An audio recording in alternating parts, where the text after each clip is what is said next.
Rozar, 607 Powers Avenue. My property, and Honorable Mayor, Mr. Harden, and Councilman. And I think you're doing a good job, sir, Mr. Harden. I have a quick thing, and from what I can see, number one, the ponds have never been low since the day after the ribbon cutting. I was at the ribbon cutting. They rose up and stayed rose up, okay? I ride my little bicycle around there all the time. That's number one.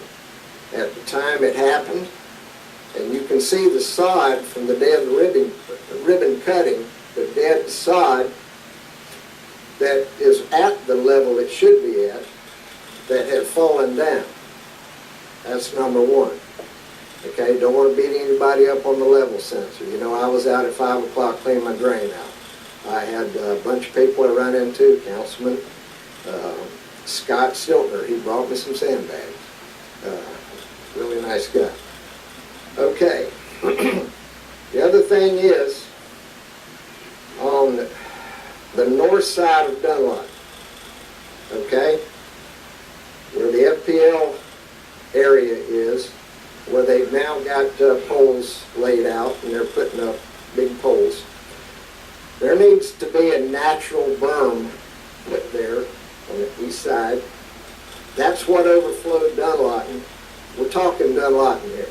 We're not talking our neighborhood. We're talking Dunlawton. I watched it flood. There needs to be a natural berm. Don't we have dirt that's free to us that somebody owes us? No, don't I understand that? Am I this is true. You own the dirt, but you have to get it still. Yeah, but they got to get it to us. No. Okay, well, okay, the dirt's free. Okay, why don't we have some of that dirt and they can put in a natural berm at least 2 to 3 foot high from where that canal comes down in that L and shoots across. That'll be transition into. Correct. That would be, maybe it's a Band-Aid, but that would be a major thing to keep Dunlawton from overflowing. I watched it, you know, where the little Powers Avenue, the road goes through, the power company goes across there. Okay, raise it at one point if you got to get that 2 feet.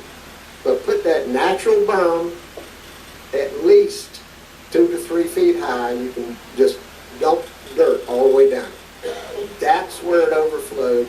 I watched it. Thank you, gentlemen. I appreciate it. Mayor? No, I just want to say that we need to thank Mr. Rozar because he was a neighborhood hero that day. He stood guard of a flood drain. Every 20 to 30 minutes for hours on end, he cleared that drain, and there was one heck of a pile. He did the jobs of several public works people, and you're a neighborhood hero, sir, and you deserve public recognition for it. You're correct. He was out there cleaning. Anyone else? Yes. Here's one over there. And over here too. Let me, hold up, let me get this one.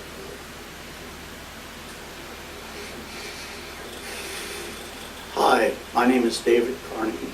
I own a property at 407 Monroe Place. And one gentleman said he's been through a flood, and it's an emotional thing. But when you've gone through 3 floods, it's more than emotional. It's just at the point where you want to just give up. You're stuck. You're in a house where nobody's going to buy it. You have to disclose that the house is flooded. And if you're an honest person, you would say, yes, I've owned the house since 1999, and it's flooded 3 times. And this flood that we had September 25th, the water was much, much higher than in 2004 during the hurricanes. It was on Facebook, our property, and people were standing in the streets with the water up to their waist, and it was like a lake. You could see it coming from the back of the Hess station to the house, past the house, to Fox Place and over to Oak. It went right through the field. It was like a huge lake. And it's just tiring. It brings you down to have to go through this process 3 times. And my own opinion is that I feel that this is going to continue. It may be 2 months, 3 months, 5 months. Lord knows when the next one's coming. But it's getting to where it doesn't have to be a hurricane anymore. Just a heavy rain.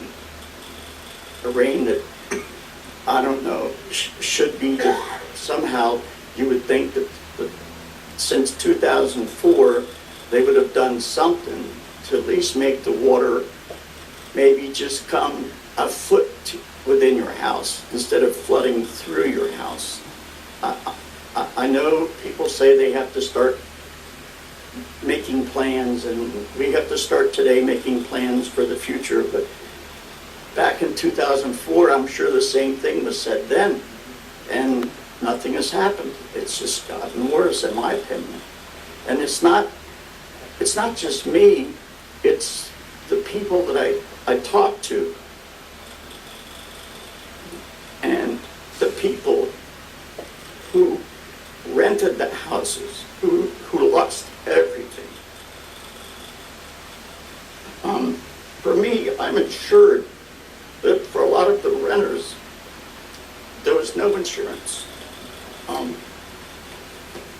It's just a sad state of affairs when, with today's technology and the greatness of Port Orange, is why I moved here, that we can't, with all of our technology and engineering, cannot figure out a way to divert the water during